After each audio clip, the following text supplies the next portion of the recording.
Bon, allô tout le monde. C'est un beau jeudi soir et on se voit encore. Ben, on se voit. On se donne un point de rencontre pour une petite créativité live. Alors, je vais juste me brancher sur mon iPad. Ça sera pas tellement long. Et ce soir, ben encore une fois, le thème du mois de juillet, ça se trouve être le crayon craie. Alors, c'est une autre réalisation qu'on va faire avec ce crayon craie-là. OK, je m'assure que je vois bien, tout est bon. Excellent. Allons-y donc avec, bon, je vous ai mis une photo de ce que c'était pour avoir l'air, pour ce que j'allais faire, ce que j'allais présenter avec vous.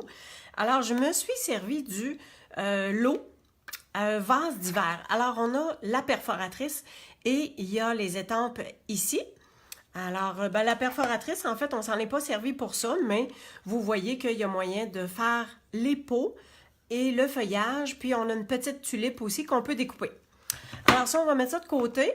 Et donc, c'est des étampes en résine, fait qu'on voit au travers, c'est super facile, puis ça va super bien. Alors, c'est ce que je me suis servi. Puis, je vais vous montrer comment j'ai fait pour faire le coloriage de tout ça. Alors, bien sûr, notre point vedette, c'est le crayon craie. Et comme vous pouvez voir, ben, le fait que c'est sur un fond noir, on vient vraiment faire ressortir, on vient donner de l'ombrage, puis on vient faire ressortir notre dessin. Et en fait, nos étampes, le fait de pouvoir mettre de la couleur aussi sur un fond noir, ben, c'est parce qu'on s'est servi du crayon craie. Alors, j'avais trois couleurs comme ceci. Et je vais vous montrer laquelle on va faire. Alors, on va commencer. Ben, j'ai une enveloppe à laquelle... Bon, ce qui est intéressant dans le jeu d'étampes comme ceci, on a les formes pleines, on a le contour, puis on a une forme avec des motifs. Fait que moi, j'ai pris la forme pleine pour venir faire l'extérieur de l'enveloppe, tout simplement. Puis les fleurs ou les feuillages, c'est la même chose. On a la forme qui fait le contour, puis on a la feuille, le feuillage qui vient faire l'intérieur. Fait que on a le choix des deux. Fait que vous voyez que juste ça, ça peut faire quelque chose de très joli aussi. Et j'ai fait la même chose pour l'intérieur de la carte. Et le vœu, en fait, ben, j'ai marqué que ta journée soit un bouquet de bonheur. Puis sur le dessus, c'est un merci. Je pense que c'est un jeu d'étampes, un kit qui est quand même assez complet parce qu'on a une perforatrice, fait qu'on n'a pas besoin de la Big Shot. Si jamais on a moins de matériel, on est capable de faire vraiment beaucoup de choses avec ça. Puis, comme je vous disais tantôt, ben, au niveau de la perforatrice, ben, on peut faire vraiment plusieurs variantes à cause des vases qu'on peut se découper. Puis, on a 3 formats de vases. Les fleurs, comme je dis, on a le contour puis on a l'intérieur. Puis, les vœux, c'est vraiment varié. Fait que ça peut être un bon jour dans le sens de je pense à toi, tu es incomparable, ça peut être pour un anniversaire, il y a des souhaits d'anniversaire, il y a un merci, fait que je pense que c'est très polyvalent et ça peut faire pour vraiment beaucoup de choses. Alors, pour faire notre carte, en fait, c'est juste un carré comme ça. Et souvent, ben, en fait, ce que j'ai fait, j'ai ressorti mes retailles. Donc, tout ce qui est retaille de carton noir ou blanc, j'en ai vraiment beaucoup parce que souvent, en dessous comme ça, souvent c'est un carton noir qu'on met, puis on met quelque chose par-dessus. Mais quand c'est pleine grandeur, je découpe toujours l'intérieur parce qu'on ne le voit pas de toute façon. Fait que là, je me suis dit, je vais me servir de mes intérieurs que j'avais déjà découpés. Puis, c'est à peu près 3 pouces par 4 pouces et quart, disons. Et pour venir faire le carré de couleur, ben là, libre à vous de choisir la couleur que vous voulez. Ça, c'est vraiment un de mes coups de cœur dans les nouvelles couleurs. C'est Grenouille Guillerette.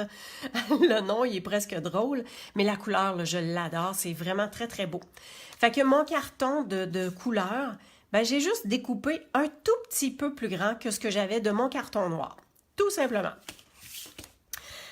Vous avez vu que j'ai déjà embossé. Alors, j'ai pris de l'encre Versamark et j'ai embossé avec de la poudre blanche puis mon pistolet chauffant.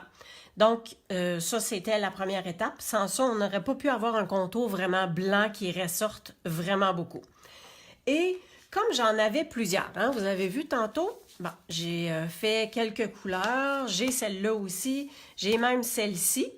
Fait que vu que j'en avais plusieurs à faire, je me suis servi de mon Stamparatus. Fait que juste avant que je vous montre comment faire ça, je vais juste vous donner le petit truc avec le Stamparatus, qui est un outil de positionnement. Si vous ne le connaissez pas, c'est vraiment un outil génial. Donc, ce qu'on peut faire avec, c'est on a une plaque ici à laquelle on met nos étampes, puis on peut étamper. On peut avoir des étampes de l'autre côté aussi. Hein? On a juste à le retourner comme ceci, puis on peut étamper de l'autre côté. Si jamais on a des projets qui se font avec vraiment plusieurs montages d'étampes. Et quand j'ai fait, bon, j'ai placé mon carton, puis vu que mes cartons n'étaient pas tous égaux, j'ai laissé les étampes de peau sur lesquelles je me suis alignée avec le quadrillé qu'il y a dessus. C'est super facile à s'aligner pour être droit. Ben, après ça, je plaçais mon carton, puis je me disais, bon, OK, c'est pas mal là que ça va. Et je glissais mes deux aimants comme ceci. Et là, je me suis dit, ben, ça serait le fun, tant qu'à en faire en série, de pouvoir étamper les peaux. Parce qu'on sait que quand on étampe avec l'encre Versamark, qui est de l'encre collante, faut pas trop attendre avant de mettre la poudre. Quand la poudre est dessus, là, on peut attendre avant de faire chauffer, il n'y a pas de problème. Mais sinon, il faut qu'on vienne mettre la poudre quand même assez vite. Et je voulais que ça se fasse tout d'un coup. Fait que j'ai mis mes pots. Et le Stamparatus, il vient avec un autre panneau comme ceci. Alors, sur celui-là, ben, j'ai mis les fleurs. Je me suis mis des post-it ici parce que je voulais pas nécessairement que la tige descende dans les pots. Sauf qu'un moment donné, à force de mettre du Versamark, je pense que j'ai un peu dépassé. Puis, ça s'est en allé dans les pots, mais c'est pas grave. Je vais vous montrer peut-être dans la première. Tiens, ça c'est pas mal, je pense que ce serait pas mal la première que j'aurais fait. Fait que voyez-vous, ici, on voit à peine la tige qui entre dans le pot. Alors, mon truc a été que j'ai laissé ça comme ça ici. C'est-à-dire que j'avais les pots sur mon papier comme ça. Puis, j'ai disposé à peu près les fleurs. Puis, comme on ne peut pas fermer les deux panneaux en même temps, ce qui est parfaitement normal, je l'ai juste soulevé, puis je l'ai disposé comme ça. Puis, je me suis dit, parfait, ça rentre bien en ligne. Et mon post-it était pour me dire de ne pas ancrer plus loin que ça, parce que c'est le pot qui est en dessous. Alors, c'est ça mon truc. Et, ben, tant qu'à y être, bon, là, je vais juste enlever ça parce que ça va tomber sur mon iPad. Voyez-vous que j'ai un papier quadrillé parce qu'en fait, bon, là, je vais tasser les aimants. Ne les mettez pas un à côté de l'autre. Quand on a des étampes en caoutchouc, on se sert directement de la plaque ici. On met nos étampes et on fait tout simplement notre étampage comme ça parce que les étampes sont plus épaisses. Quand on a des étampes en résine, elles sont moins épaisses et donc il faut qu'on mette le petit tapis de mousse comme ceci.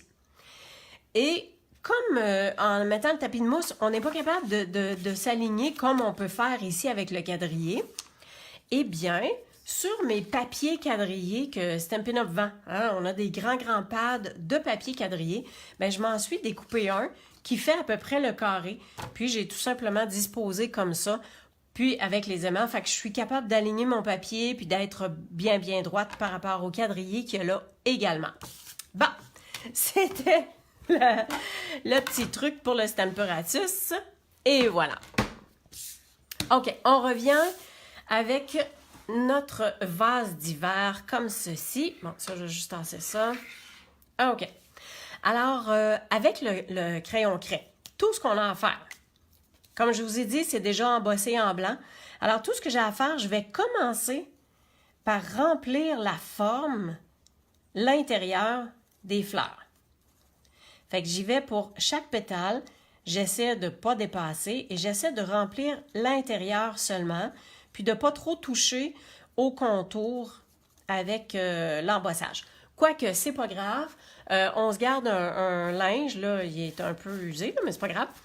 On se garde un linge proche si jamais on fait une petite bévue ou qu'on passe à côté un peu. On peut essuyer un peu, mais c'est sûr que ça va marquer. Et je viens repasser une autre fois parce que vous allez voir que quand je vais colorier mes fleurs, je veux que le fond soit vraiment blanc pour que ça puisse venir faire sortir les couleurs de façon éclatante. Donc, je vais avoir fait mes fleurs et ça va avoir le temps de sécher un peu, quoique j'ai pas vraiment mis de temps de séchage non plus, là, j'ai colorié tout de suite après puis c'était bien correct. Et pour les vases, on vient tout simplement faire des petites lignes comme ça. Puis vous allez voir que vous allez dire, oui, mais ça paraît pas. Vous allez voir. On garde espoir.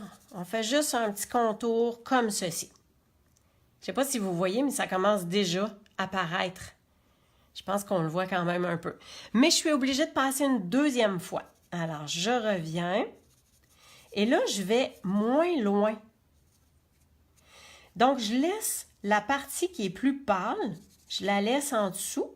Puis, je viens tout simplement compléter avec un petit peu plus d'ombrage. Mais je reste... ouais, c'est ça. Ce que je veux dire, c'est que je reste plus au rebord du pot, tout simplement. Et pendant que ça va s'apparaître, là, ça va commencer à apparaître un peu, je viens faire le contour de mes pots. Je viens donner comme un ombrage. Fait que ça, c'est vraiment très simple, là. Vous voyez que je m'applique pas nécessairement. Voilà. Fait que voyez-vous comment ça a déjà, là? Déjà, on voit que c'est plus foncé. Fait qu'il y a comme une petite partie pâle en dessous, puis il y a une partie un petit peu plus foncée qui vient donner encore plus l'effet d'ombrage, là, si on veut, là. Fait que, si on veut repasser, mais en tout cas, je ne conseille pas de repasser trop parce que ça risque d'être trop blanc peut-être. Puis ici, là, je viens juste refaire des petits coups de crayon, juste des petites lignes comme ceci. Est-ce que vous aimez le rendu? Est-ce que vous aimez ça? Ce que ça donne comme résultat? Si vous aimez ça, vous pouvez me faire un petit thumbs up, un petit pouce. Et voilà. Fait que, écoutez, en fait, c'est aussi simple que ça, mais on complète. J'aime ça, faire des petits ajouts. Et pour vous montrer, tant qu'à avoir le crayon craie, on vient faire des petits picots comme ceci. Donc, ça vient meubler le reste de notre carte, vu que le fond est noir et vide. Alors, bonjour Hélène! Donc, tout ce que je viens faire, c'est que je viens faire des petits picots. Puis ça, vous allez voir, si vous aimez ça comme ça, vous pouvez le laisser. Si vous voulez que ce soit plus foncé, soit que, comme ici, je vais tout simplement comme faire un petit cercle plus prononcé. Ce que j'aime bien faire, c'est simplement repasser une deuxième fois, comme ceci. Puis on voit que, on dirait que le picot, il tient plus, là, je ne sais pas trop, là. Et voilà, fait que mes petits picots sont corrects. Encore une fois, dépendamment du résultat que vous voulez, de comment vous voulez que ce soit plus prononcé, ben vous en remettez ou pas. Fait que pour l'ombrage, c'est pas mal ça. Maintenant, vous avez vu que on peut colorier et c'est pourquoi on a besoin du crayon craie et on a fait 2 épaisseurs de coloriage à l'intérieur de nos fleurs pour qu'on puisse venir colorier avec les marqueurs, les Stampin' Blend. Alors, je vais aller... En fait, ce que j'ai fait, c'est que ma fleur principale, je la fais de la même couleur que mon carton. Alors ça, c'est Grenouille Guillerette, le nouveau vert que j'adore, que je sais que je vous l'ai dit tantôt, mais je l'aime beaucoup puis je voulais vous le redire encore. Fait que je viens faire l'intérieur. Là, vous savez qu'avec les... Ben, peut-être que vous ne savez pas, mais vous allez savoir, avec les marqueurs Stampin' Blend, on peut colorier le contour embossé quand c'est en blanc. Mais mon but, c'est d'avoir l'intérieur, puis de garder vraiment le contour blanc. Fait que quand vous allez colorier, parce que peut-être que vous allez vouloir essayer ça, cette technique-là, quand vous allez le colorier, faites attention pour rester vraiment à l'intérieur du pétale de la fleur. Et si vous voulez plus foncé, ben vous faites comme je fais là, vous repassez une deuxième fois. Fait que vous voyez que, écoute, il n'y a rien de compliqué, c'est pas long non plus. Fait que, tout simplement. Alors, je vais prendre mon jaune pour la fleur qui est ici. Donc ça, c'est le Narcisse délice. Tout simplement, c'est le foncé. je suis allée avec les couleurs foncées pour avoir un effet encore plus prononcé, encore plus pétant, si on veut. Alors, la tulipe, je l'ai fait dans le rouge, donc c'est cerise carmin. Mais le cerise carmin, il est tellement foncé que j'ai pris le clair. Et celui-là, on fait bien, bien attention pour ne pas aller sur la partie qui est embossée. Quoique, hein, c'est pas bien plus grave que ça. Puis on peut venir essuyer au pire des cas. Et il me reste le orangé que je viens tout simplement emplir au niveau de la petite fleur ici. Fait que vous voyez que ça colore super bien. Et le fait qu'on a mis du crayon craie en dessous, ben, ça nous permet de mettre de la couleur puis d'avoir cet effet-là qui vient assez éclatant. Fait que c'est pas plus compliqué que ça. Fait que le crayon craie, il fait, moi je trouve qu'il donne vraiment un bel effet. Et pour le montage de notre carte, ben c'est pas bien compliqué. On va coller notre carton noir sur le carton grenouille guillerette, sur le carton de couleur qu'on a. Puis comme je vous ai dit au début, hein, ça c'est le centre de mes contours carton que je prends pour mes cartes. Puis tant qu'à avoir quelque chose de collé dessus, ben je découpe l'intérieur, puis voilà, avec l'intérieur, ben, je suis capable de faire une autre carte. Et on vient mettre des points... Oh, j'étais en train d'oublier.